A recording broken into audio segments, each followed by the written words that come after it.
మధ్యాహ్న భోజన కార్మికుల సమస్యలు పరిష్కరించాలని anganwadi helpers and workers union నాయకులు డిమాండ్ చేశారు. అంగన్వాడీలతో కలిసి స్థానిక డీఈఓ కార్యాలయం ఎదుట ధర్నా చేపట్టారు.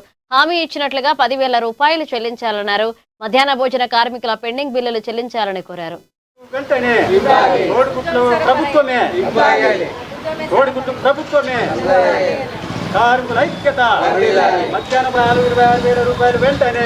మన ఆదిలాబాద్ జిల్లాలో ఉన్నటువంటి ఎండిఎం మధ్యాహ్న భోజనం కార్మికులకు ఈరోజు రాష్ట్ర వ్యాప్తంగా పిలుపులో భాగంగా ఈరోజు ధర్నా డిఈఓ కార్యాలయం ముందు ధర్నా చేపట్టడం జరుగుతూ ఉంది.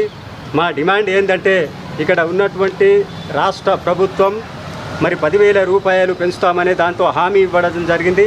ఆ 10,000 రూపాయలు వెంటనే అమలు చేయాలని మేము డిమాండ్ చేయడం జరుగుతూ ఉంది.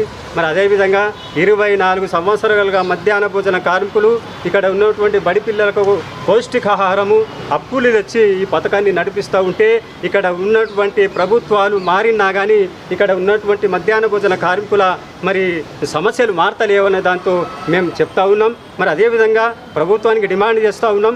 ఈరోజు అల్పాహారం పెట్టాలనే దాంతో మరి ప్రభుత్వం చెప్తా ఉన్నది.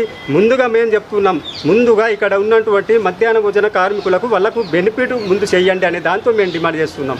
కనీస వేతనం 26,000 రూపాయలు ఇవ్వాలనే దాంతో డిమాండ్ చేస్తూ ఉన్నాం. మరి అదేవిధంగా వాళ్ళకు యూనిఫామ్ లేదు. 20 సంవత్సరాలుగా పనిచేస్తున్నటువంటి కార్మికులకు యూనిఫామ్ కూడా ఇవ్వకపోతే మరి ఎటువంటి ప్రభుత్వాలనే దాంతో ఈరోజు మేము అడుగుతూ ఉన్నాం. మరి అదేవిధంగా పిఎఫ్ ఈఎస్ఐ కల్పించాలి. మరి అదేవిధంగా ప్రమాదంలో ఇప్పుడు ఉన్నటువంటి కార్మికులు వంట చేయంగా ప్రమాదం జరిగితే వాళ్ళ రక్షణ అన్నది లేదు, ఎవ్వరు కూడా పట్టించుకోవడం లేదు.